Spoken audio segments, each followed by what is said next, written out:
Guys, আসসালামু আলাইকুম। আপনারা সবাই কেমন আছেন? আশা করি ভালো আছেন।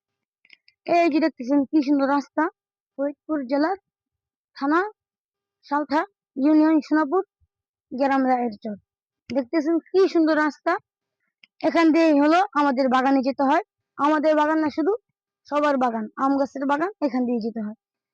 ওখানে একটা নাম আছে চরের পার। চরের পারে হলো সব আম গাছের বাগান, সব বাগান, বাগান আর বাগান। ওখানে সবকিছু চাষ করা হয়। এই যে দেখেন, আপনাদেরকে আমি একটু ঘুরে ঘুরে দেখাই। এই যে দেখেন, আপনাদের সামনে একটা আম গাছের বাগান। দেখেন কি সুন্দর। ওই যে তাল গাছ, তাল গাছের ভিতরেই আমার আম গাছের বাগান। আমাদের দেশে এরকম একটাই, মানে সবকিছুর ভিতরে একটা তাল গাছ থাকবে, এরকম একটা জিনিস। এদিকে আসেন, আপনাদেরকে দেখাই।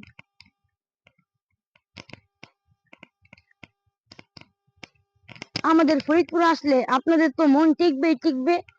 মন যদি খারাপ থাকে, মন পুরা ফ্রেশ হয়ে যাবে। এত সুন্দর জায়গা, মানে কি বলবো আপনাদেরকে, এত সুন্দর। এই যে দেখেন, আপনাদেরকে একটু আগে বললাম বাগানের ভিতরে একটা তাল গাছ থাকবে। এই যে দেখেন তাল গাছ, মানে আমাদের ওই যে দেখেন তাল গাছ, তাল গাছ দিয়ে ভরা আমাদের দেশে তাল গাছ। এই যে পাট ক্ষেত দেখেন, অনেক সুন্দর সুন্দর জায়গা। এই যে বাউর, আমাদের বাউর, কাকদির বাউর, এবং বাউর এবং হাওর। হাওরও বলে মানুষ, বাউরও বলে। আসেন দেখি। এই যে দেখেন জায়গায় জায়গায় আম গাছ। আপনাদেরকে কি বলবো, এটা মনে হয় কি একটা রাজশাহীতে আসছি আমরা। দেখেন রাজশাহী,